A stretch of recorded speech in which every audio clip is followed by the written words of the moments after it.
오늘 이 자리에 또 이렇게 신혼여행 갔다가 다시 돌아온 우리 가정이 있는데요. 우리 박전남 원사님 딸과 사위죠. 우리 김시몬 형제와 유희정 성도님 가정이 돌아왔어요. 와줘서 너무나 감사합니다. 건강한 모습으로 다시 뵈니 너무나 감사해요. 우리 새롭게 오신 새롭게 온 것도 아니죠. 우리 유희정 성도님 가정인데 잠시만 일어서 볼까요? 이거 불편하시겠지만 우리 세 가족입니다. 세 가족. 우리 다 같이 박수를 부탁드리겠습니다. 예, 감사합니다. 결혼도 축하드리고요. 예, 자리에 앉으시기 바랍니다. 예, 행복한 모습으로 돌아와 주셔서 너무나 감사합니다. 자, 우리 앞뒤자로 인사하도록 하겠습니다. 참 잘 오셨습니다. 은혜 받읍시다. 인사하겠습니다. 참 잘 오셨습니다. 이렇게 많이 다시 돌아와 주시고 또 이렇게 어려운 상황 속에서도 또 예배의 자리를 지켜주신 너무나 감사합니다. 오늘 본문 말씀을 통해서 인생의 나침반이라는 그런 제목으로 은혜를 나누려고 합니다. 여러분들은 무엇을 따라서 여러분의 인생을 찾아가고 있습니까? 분명히 여러분들에게 주어진 인생의 방향이 있을 겁니다.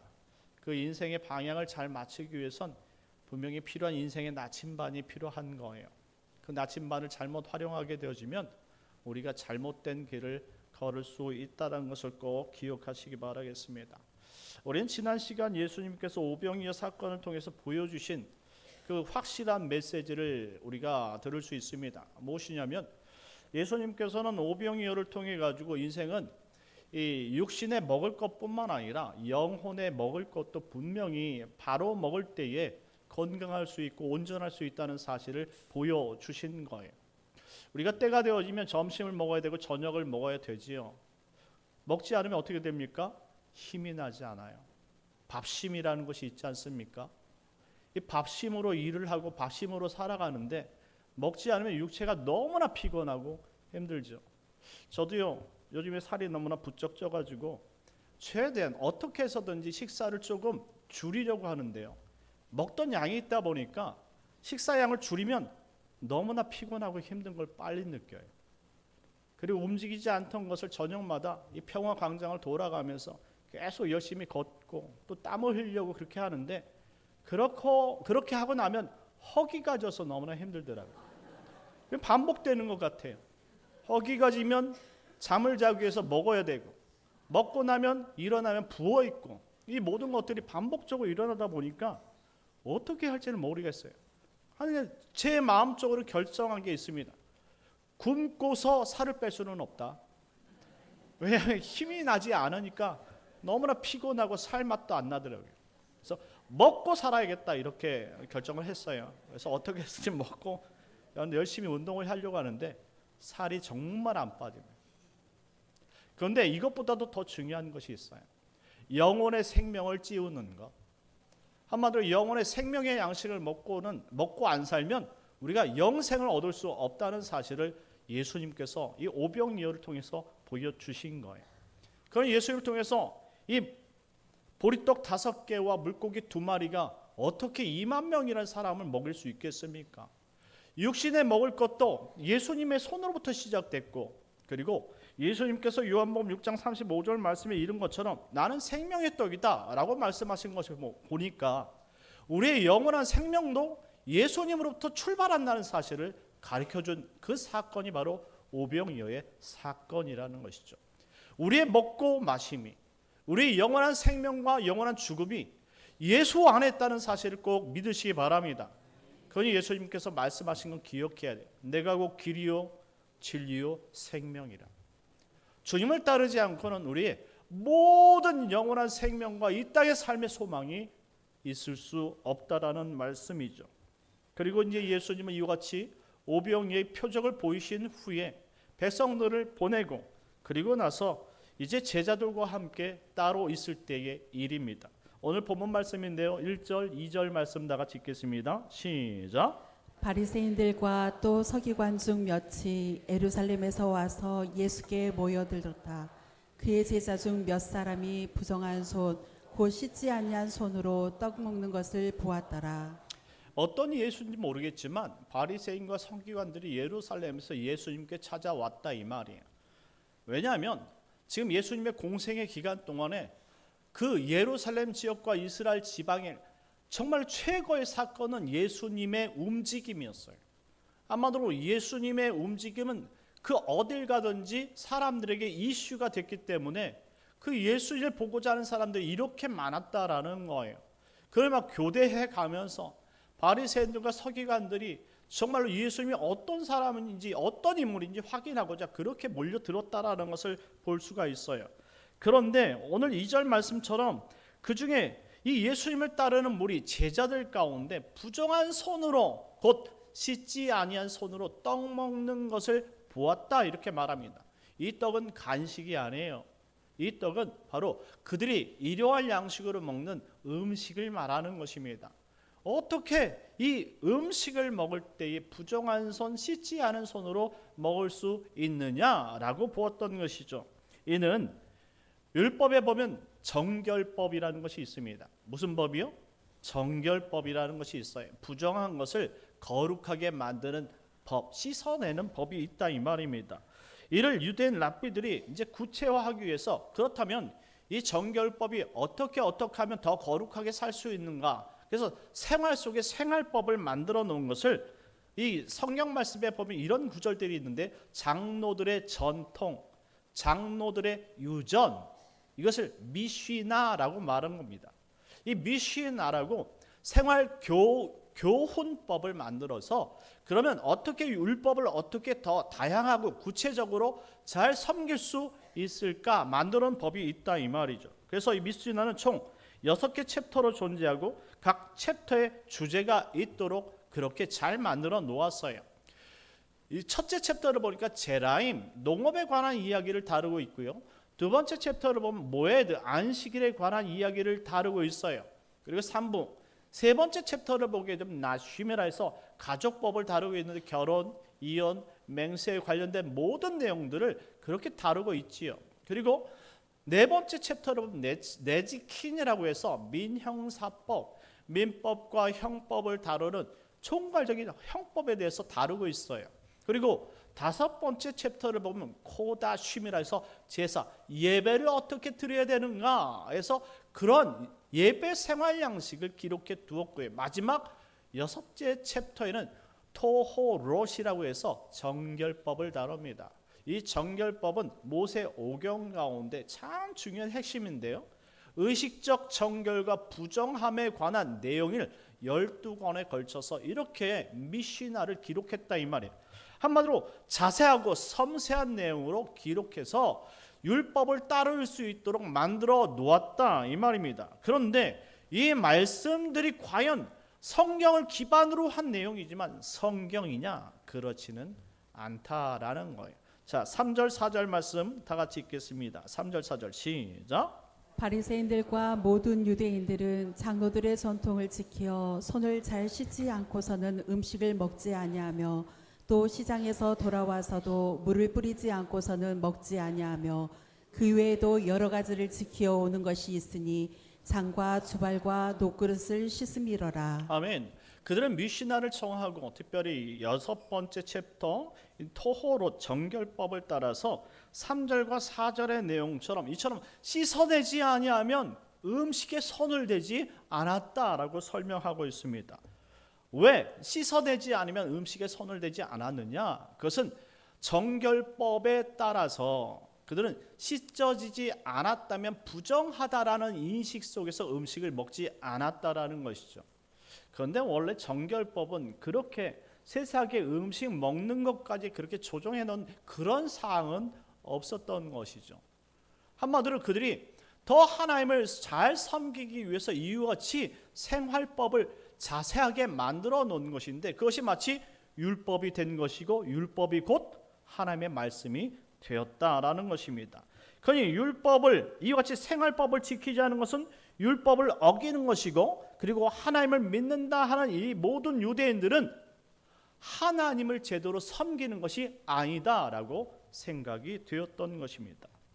그러니 하나님의 말씀을 꽤나 잘 가르친다고 소문이 난 이 예수님의 말씀을 듣고자 이 바리새인과 서기관들이 예루살렘에서부터 찾아왔는데 오히려 식사 시간에 보니까 그의 제자들은 오히려 자신들보다 못하다 이더라 이 말이야. 한마디로 율법을 잘 따르는 줄 알았는데, 아니 율법을 가르치는 이 랍비, 이 예수가 가르치는 그 제일 큰 제자들 역시 그냥 일반 세상법과 이방인들이 하는 대로 그렇게 식습관을 가지고 있더라 이 말입니다. 이게 너무나 기분이 나빴던 것이죠. 왜냐하면 그들은 유대인으로서 선민으로서 이방인들과 함께하지 않기 때문입니다. 생각도 달라야 되고 생활 태도도 이방인과는 달라야 된다라고 말하고 있는 것이죠. 5절 말씀 다 같이 읽겠습니다. 시작. 이에 바리새인들과 서기관들이 예수께 묻되 어찌하여 당신의 제자들은 장로들의 전통을 준행하지 아니하고 부정한 손으로 떡을 먹나이까. 아멘. 어떻게 유대인으로서 장로들의 유전, 전통, 한마디로 율법을 풀이한 이 미시나를 따르지 않을 수가 있느냐 이 말입니다. 그러고도 유대인이냐? 그렇게 말할 수 있느냐 이 말입니다. 여러분들은 식사할 때 꼭 손을 씻고 식사하시지요? 그렇지 않을 때도 있잖아요. 왜냐하면 우리는 손으로 직접 음식을 먹는 사람들이 아니라 우리는 분명 숟가락과 젓가락을 이용하기 때문에 숟가락과 젓가락이 깨끗하게 씻겨져 있으면 손을 비록 못 씻었다 할지라도 상관하지 않고 음식을 먹습니다. 맞지요? 그런데 유대인들의 입장에서 손을 씻지 않은 그 자체가 하나님의 신성 모독이다 이 말이에요. 그러니 얼마나 이유같이 지금 유대인들이 봤을 때 예수님의 제자들이 눈의 가시처럼 들어왔겠느냐 이 말이죠. 아니 지방을 돌고 돌면 다 예수님 예수님의 말씀은 당신들이 가르치는 말씀과 차원이 다르다라고 소문이 퍼져 있는데, 실질적으로 와서 그 말씀을 듣고자 하니까 이유같이 제자들은 예수님의 말씀이 어떤지 모르겠지만 율법을 따르지 않고 있더라 이 말입니다. 별것 없네 이렇게 생각이 되는 것이죠. 그렇다면서 당신은 율법을 가르치는 선생님이 자격이나 있을 수 있습니까? 이런 차원에서 예수님께 따져묻기 시작하는 것입니다. 여러분들에게 물어보겠습니다. 우리가 밥을 먹을 때 예전 어르신들은 왼손잡이라도 반드시 오른손으로 먹도록 가르친 적이 있었어요. 기억이 나십니까? 여러분들 어렸을 때에 왼손잡이가 있더라도 밥을 먹을 땐 꼭 오른손으로 먹도록 가르쳤어요. 왜죠? 그것이 바른 손이고 바른 예절이고 그 다음에 부정타지 않기 때문이라는 거예요. 여러분들은 어떻게 생각하는지 모르겠지만 예전 어르신들은 이것이 바른 손의 개념, 바른 것의 개념이 오른쪽에 있었다 이 말입니다. 그러니 오른손을 사용하지 않은 것은 부정하게 되어지고 바르지 않게 된다라고 말하는 것이죠. 그런데 여러분들이 왼손으로 밥을 먹으면 부정입니까? 옳지 않은 사람이 되는 거예요? 왼손으로 밥을 먹으면 버릇이 나빠지는 사람이 되는 겁니까? 아니다 이 말입니다. 한마디로 오른손으로 밥을 먹던 왼손으로 밥을 먹던 이것은 식습관의 문제일 뿐 부정한 것이나 버릇이 나빠진 것이 아니란 말이에요. 한마디로 사람들의 교훈에 문제가 있는 것이지 하나님의 영광을 더럽히는 일은 아니란 말씀입니다. 그런데 이 미시나의 문제점은 무엇이냐? 그것을 말씀을 근거로 해서 가져왔기 때문에 그런 자세한 생활 습관들을 어기는 것은 하나님의 말씀을 어기는 것과 연관시켜 생각했다는 것이 문제가 되는 거예요. 그러니 지금도 유대인들은 그들이 가지고 온 그 미시나의 전통을 따르고자 그들은 하나님의 말씀보다 구체적인 삶의 방편의 식습관이 중요했고 삶의 방편들이 너무나 중요했던 거예요. 왜? 그것은 곧 하나님의 말씀이라 생각하고 있기 때문이라. 그런데 예수님은 생각이 다르더라 이 말입니다. 우리나라에도 여러분들 밥상머리 교육이라는 것이 있어요. 아시죠? 이는 가정의 식사 예절 교육을 말하는데 우리 조상들이 어렸을 때부터 자녀들의 사회성을 바르게 키우기 위해서 밥상머리 예절을 가르쳤다 이 말이에요. 그래서 여러분들이 이 밥상머리 예절을 잘 배웠는데 두 가지 핵심이에요. 식사 예절과 대화 습관입니다. 그래서 어렸을 때부터 가정교육은 밥상머리에서 시작이 됐고요. 이 밥상머리에서 잘 배운 교육 때문에 사회성이 더 두터워질 수 있고 도덕성도 좋아질 수 있다라고 가르쳤던 것이죠. 이 밥상머리 예절은 두 가지, 한마디로 식사 예절인데요. 첫째 식사 예절은 바르게 앉기, 숟가락, 젓가락을 바르게 쥐기, 입에 음식을 넣고 말하지 않기, 그리고 식사 중엔 핸드폰 보지 않기, 이와 같은 식사 예절을 말하는 거예요. 이와 같은 어렸을 때부터 교육을 받은 사람들은 이것이 바른 교회라고 생각하는 것이죠. 그런데 맞습니다. 이것이 우리 식사 예절 가운데 참 중요한 것 같아요. 어렸을 때부터 바른 교육을 받고 자라면 어디 사회에 나가서 이와 같이 식습관을 가질 때에 흠잡을 데가 없고, 그리고 그 사람을 뭐라 나무라지도 않는다라는 것이죠. 그리고 자신의 직급이 높아가면 높아갈수록 이런 바른 예절의 사용법은 더 많이 사용되어지고, 그리고 그 사람을 바라보는 인식조차도 달라진다 이 말이죠. 그리고 또한 이 밥상머리 교육의 두 번째는 대화 습관에 있는데요. 특별히 가족 간의 하루에 있었던 일과 있을 일들을 대화함으로 말미암아 가족 간의 유대 관계를 더 끈끈이 했다 이 말이에요. 이게 바로 밥상머리 교육이었어요. 그래서 어렸을 때부터 어른들은 이 밥 먹을 때 그 예절을 정말로 정확하게, 그리고 혹시 여러분들 식사하시다가 머리통 맞아본 적 있으십니까? 어렸을 때 갑자기 외할아버지한테 머리통을 한번 이 밥을 확 퍼먹지 않고 남자답게 먹지 않고 젓가락으로 깨작깨작 먹는다고 해서 혼난 경우가 많았어요. 그래서 제가 시골에 가기 싫어했어요. 여러분들도 아마 많이 혼났을 겁니다. 밥 이렇게 먹으면 복이 달아난다, 이렇게 먹으면 교양머리가 없다, 바르지 않다, 이런 얘기 참 많이 들었을 거예요. 그런데 우리가 살아보니까 그것이 무슨 살아가는데 문제가 있을까 했는데 진짜 실제적인 삶에서 그런 문제가 나타나기도 합니다. 그러니까 우리도 그렇게 배웠으니까 자녀들에게 이와 같은 교육의 필요성을 또 가르치는 것이 밥상머리 교육입니다. 이와 같은 밥상머리 교육은 적어도 자녀들이 커서 사회성을 키우는데 정말로 도움이 된다는 것은 우리는 잘 알고 있어요. 그러나 중요한 것은 이런 밥상머리 교육이 과연 우리를 천국과 지옥을 가는 그 중요한 나눔의 기준, 그 기준이 될 수 있느냐 이 말이죠. 이것이 우리 인생에 있어서 도움이 되어지고 사회성을 키우는 좋은 교육일지 몰라도 그것 가지고는 우리가 천국과 지옥을 나눌 수 있는 기준이 될 수 없다라는 말이에요. 지금 예수님께서 하고 싶은 것이 그거예요. 구원은 말씀에 있는 것이지 이런 생활 규범에 있는 것이 아니란 말씀을 해주고 있다 이 말이죠. 그러니 하나님의 말씀을 내려놓고 이런 생활교육법, 관습, 이 미시나를 지키고 안 지키고의 거룩을 따지는 이 바리새인과 서기관들의 모습이 너무 안타까웠던 것이죠. 본질은 내려놓고 습관을 쫓아다니니 하나님께서 얼마나 마음이 아프셨겠느냐 이 말입니다. 자, 6절 7절 말씀입니다. 6절 7절 시작. 이르시되 이사야가 너희 외식하는 자에 대하여 잘 애언하였도다. 기록하였을 때 이 백성이 입술로는 나를 공경하되 마음은 내게서 멀도다. 사람의 계명으로 교훈을 삼아 가르치니 나를 헛되이 경배하는도다 하였느니라. 아멘. 이는 예수님께서 이사야서 29장 13절 말씀을 인용하신 말씀인데요. 이사야가 당시 하나님의 말씀을 들어서 이스라엘에게 선포할 때 입술로는 나를 공경, 사랑한다고 말하고 존경한다 말하지만 마음은 그렇지 않다라고 이야기했던 것을 그대로 인용하신 거예요. 지금 예수님께서는 그들을 보면서 정말 하나님을 사랑한다면 그 마음까지도 사랑할 수 있어야 되는데 항상 입으로는 거룩을 얘기하고 사랑을 얘기하고 바른 길을 얘기하지만 마음 자체는 그것이 아니란 말이에요. 이것을 외식이라고 말하는 것입니다.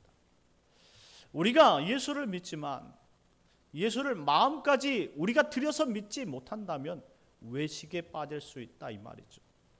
우리가 마음으로 하나님을 진심으로 사랑하지 않고 따르지 않으면서 사랑한다 말할 수는 있겠지만 하나님께서 그것을 모르시는 것은 아니다 이 말이에요. 근데 중요한 것은 하나님이 그것을 아시고 그것이 마음까지 들이지 못하는 그런 외식하는 사람들을 책망하신다는 것이죠. 우리가 이 자리까지 나올 수는 있어요. 그리고 예배 잘 드리는 것처럼 그렇게 모습도 보여줄 수는 있어요. 그런데 우리 마음까지 하나님 앞에 드리는 것, 그것은 내 의지만으로는 될 수 없다 이 말이에요. 하나님께서 도우셔야 되고 하나님께서 은혜를 베풀어 주셔야 돼요.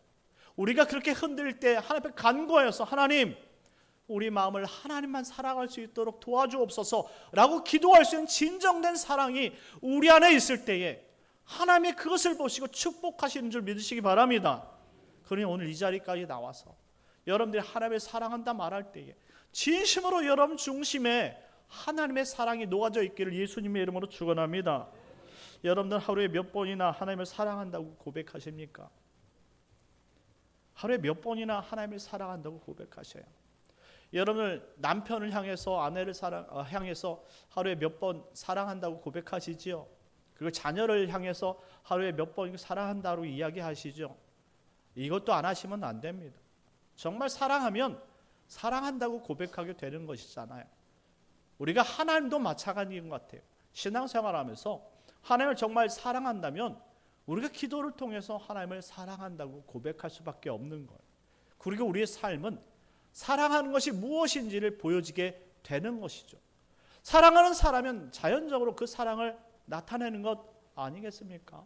우리가 하나님을 사랑하지 않고 어떻게 이 자리에 나올 수 있겠습니까? 우리가 어떻게 하나님을 사랑하지 않고 하나님의 입술을 벌려서 찬송을 하며 우리가 물질을 구별해서 11조를 드릴 수 있겠습니까? 사랑하지 않으면 이 모든 것들이 소용이 없는 것인데 우리가 그것을 행하면 사랑하는 것 아니겠습니까? 그런데 이스라엘 백성들은 외식이었다 이 말입니다. 그렇게 살지 않는 것은 바로 하나님의 백성이 아니라 라고 배웠기 때문에 그저 그렇게 살고 싶어서 그렇게 행했다라는 것이지요. 사람들은 참 하나님을 사랑한다 말하지만 이처럼 사랑하지 않는 모습들이 보여지는 것을 그들 스스로 잘 모르는 것 같습니다. 우리 교회에서는 4개의 자리를 요구합니다. 한마디로 우리는 예배 자리, 기도의 자리, 은혜의 자리, 봉사의 자리를 요구합니다. 왜 이처럼 4가지의 자리를 요구합니까? 하나님의 사랑이 그 자리에서 시작되기 때문입니다. 그러니 하나님을 사랑하는 사람은 이 예배의 자리, 기도의 자리, 은혜의 자리, 봉사의 자리를 지켜야 되는 것이 마땅한 것이죠. 그러니 교회의 필요와 하나님 나라의 필요를 위해서 여러분들은 당연히 그 자리를 지키는 사랑하는 자들이 되시길 예수님의 이름으로 축원합니다. 그런데 많은 분들이 사랑한다 말하지만 결국 그 자리를 지키지 못하고 있는 것이 현 상황이에요. 왜 지키지 못합니까? 마음은 원이지만 육신이 약하다라는 말 표현처럼 상황이 이 주일날 예배 한 번 지키는 것조차도 쉽지 않다라고 생각하고 있기 때문입니다. 그런데 사람들은 희한하죠. 자신이 원하는 자리가 있다면 다 찾아다니곤 합니다. 한마디로 자신이 시간이 없어서 안 하는 것이 아니라 마음과 의지가 약하기 때문에 그렇게 하지 못하고 있다라는 것이죠. 그런데 하나님께서 이와 같은 상황을 다 아실 거라고 생각합니다. 그리고 하나님은 그것을 그렇게 기뻐하실 거라고 생각할 줄 모릅니다. 하지만 하나님은 그렇게 말씀하지 않아요. 그러니 하나님을 정말 사랑한다면 여러분들이 꼭 있어야 될 그 자리, 하나님께서 말씀하시고 원하는 그 예배의 자리, 기도의 자리, 그리고 은혜의 자리, 봉사의 자리를 지키는 여러분들 되시길 바라겠습니다. 그래서 예수님 8절 말씀처럼 사람의 전통이나 교훈이 중요한 것이 아니라 하나님의 말씀을 본질적으로 알고 하나님의 말씀을 본질적으로 따르는 것이 중요하다라고 설명한 것입니다. 그래서 예수님께서 그들이 거룩하게 살라고 만들어 놓은 이 장로들의 유전, 미신화가 얼마나 엉망인지를 가르쳐 줍니다. 10절 11절 말씀입니다. 시작. 모세는 내 부모를 공경하라 하고 또 아버지나 어머니를 모욕하는 자는 죽임을 당하리라 하였거늘 너희는 이르되 사람이 아버지에게나 어머니에게나 말하기를 내가 드려 유익하게 할 것이 고르반 곧 하나님께 드림이 되었다고 하기만 하면 그만이라 하고. 아멘. 10절과 11절의 차이는 10절은 하나님의 계명이고 11절은 거기서 파생되어진 미시나입니다. 자, 10절 말씀에 보니까 모세는 내 부모를 공경하라 라고 계명을 가르쳤어요. 내 부모를 공경하라는 몇 계명입니까? 5계명입니다. 자, 5계명을 가지는 것은 하나님께서 명령이기 때문에 이것을 꼭 지켜야 되는 것이 계명이에요. 그런데 미시나는 어떻게 이야기하냐면 아버지에게나 어머니에게나 말하기를 내가 드려 유익하게 될 것이 고르반하면, 이 고르반이라는 것은 하나님께 드렸다라는 표현이에요. 하나님께 드렸기 때문에 섬길 수가 없습니다 라고 말한다는 것이죠. 계명은 당연히 부모님께 드리고 부모님을 섬겨야 될 것을 당연히 섬겨야 된다고 말하고 있는데, 사람은 생각하기를 때에 따라서 하나님께 드렸으니 못 드린다 이렇게 표현한다는 것입니다. 이것이 앞뒤가 맞겠느냐라는 것이죠. 하나님의 말씀이 무엇이고 인간의 미시나가 무엇인지를 구별하라는 말씀이에요. 인간은 미시나를 가지고 하나님의 말씀을 꺾으려고 한다는 말이에요. 그런데 하나님은 미시나를 하지 않아도 하나님의 말씀을 지키도록 이야기한다 이 말이죠. 무엇이 먼저인지를 바로 아는 것이 바른 신앙 아니겠습니까? 말씀이 없으면 바른 인생, 바른 신앙의 방향성을 잡을 수 없다는 이야기입니다. 호세아 4장 6절 말씀 한 구절 찾아 읽겠습니다. 시작. 내 백성이 지식이 없으므로 망하는도다. 내가 지식을 버렸으니 나도 너를 버려 내 제사장이 되지 못하게 할 것이요 내가 내 하나님의 율법을 잊었으니 나도 내 자녀들을 잊어버리리라. 아멘. 호세아가 이스라엘에게 이야기하기를 내 백성이 지식이 없으므로 망하는도다 라고 말하고 있습니다. 이 지식이 하나님을 아는 바른 지식, 참된 말씀을 의미하는 거예요. 하나님을 아는 바른 지식이 없으면 망한다 이 말이에요. 하나님의 말씀을 버리고 잘 살 수 있을 거라고 생각하면 안 된다 이 말이에요. 하나님의 말씀을 배우지 않고 듣지 않고 예배만 나오고 교회에 와서 교회 등록만 해서는 그것이 잘 사는 인생이 될 수 없다라는 말이에요. 그러니 우리가 우리 인생에 있어서 가장 잘 사는 방법은 하나님의 말씀을 온전히 배우고 그 말씀의 뜻을 따라서 우리의 인생을 그분에게 맡길 때에 바른 인생이고 잘 사는 인생이 된다는 사실을 꼭 기억하시기 바랍니다. 이것이 우리가 신앙생활 한다고 말하는 것입니다. 그래서 예수님께서 14절 말씀에 너희는 다 내 말을 듣고 깨달으라 라고 강조하여 말씀하신 것입니다. 15절 16절 말씀 나같이 읽겠습니다. 시작. 무엇이든지 밖에서 사람에게로 들어가는 것은 능히 사람을 더럽게 하지 못하되 사람 안에서 나오는 것이 사람을 더럽게 하는 것이니라 하시고. 아멘. 예수님이 이와 같은 말씀하시고 그들을 떠나셨어요. 이는 18절 이하의 말씀인데 무엇이든지 밖에서 들어가는 것은 능히 사람을 더럽힐 수 없고 사람 안에서 나오는 그것이 사람을 더럽게 한다는 사실 꼭 기억하라는 말씀이에요. 바리새인들과 서기관들이 이 말씀을 이해했을까요? 그래서 예수님께서 20절부터 23절까지 이렇게 말씀합니다. 다 같이 읽겠습니다. 시작. 또 이르시되 사람에게서 나오는 그것이 사람을 더럽게 하느니라. 속에서 곧 사람의 마음에서 나오는 것은 악한 생각 곧 음란과 도둑질과 살인과 간음과 탐욕과 악독과 속임과 음탕과 질투와 비방과 교만과 우매함이니 이 모든 악한 것이 다 속에서 나와서 사람을 더럽게 하느니라. 아멘. 이것이 사람 안에 있는 악한 생각들이란 말씀입니다. 에덴 동산 이전에 한마디로 에덴 동산에서 이 아담이 죄를 짓기 이전에는 그 마음속에 깨끗한 마음으로만 살았겠지만 이 에덴 동산에서 죄를 범한 이후 아담 이후의 사람들은 모두가 다 이와 같이 악한 생각 속에서 살아간다는 말이죠.